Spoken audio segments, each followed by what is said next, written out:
Okay, so first thing we're going to show is that we have a 4-inch and a 3-inch, and they can be bottom or top whorl. This one's mine, I kept it. This is a 3-inch, and you'll see underneath each one is a little maker's mark, JR, for my dad.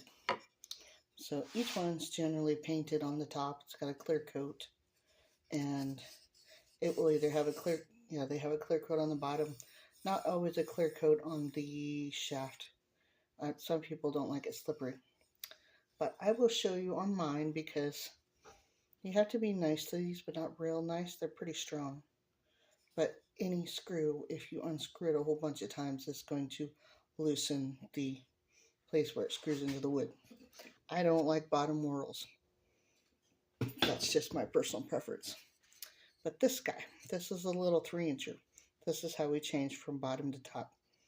So we unscrew the little hook there at the top gently, because again, you can strip out your screws. Now this is not glued. You can either twist it, and this is why it's a good idea to leave that unfinished. If you want, you can put a little dab of wood glue in there, or Elmer's glue. So switch it from top to bottom. We put it in here, and you can put it anywhere you want. Twist it in, and then put the top and put the hook back in. I like to twist mine all the way down. Again, gentle. If you use a spinning wheel, you understand this concept. Then you have bottom whorl. Always this has to come off when you put it on the other end, because it won't slide over. I haven't found hooks that are small enough, and quite frankly, I like to use different types. Again, there's a really close look at the maker's mark, just a little simple maker's mark. Now we will show it in action. Now these little guys, I use them on my very delicate alpaca because they're a nice weight where they don't drop all the time. But for this demonstration, we will do some of my Shetland sheep wool. It's a little tougher. I find that I like to use the 4-inchers on the wool, and also they're really good for plying. I'll put some wool on here because I started it already. Now I wrap three or four times around, just because I don't like to have stuff fall down on the ground when I'm working all the time. It's irritating. Okay, that can just go away. All right. You won't be able to see the black wool.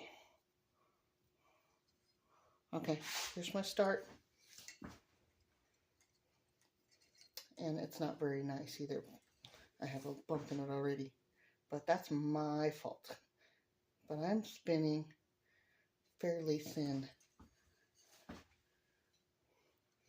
Now I've got to adjust my whorl where I want it so it doesn't wobble, because I took it apart. There we go. Now we're a little more stable. You put it where you want. That's the nice thing. If you can get it jammed down in there.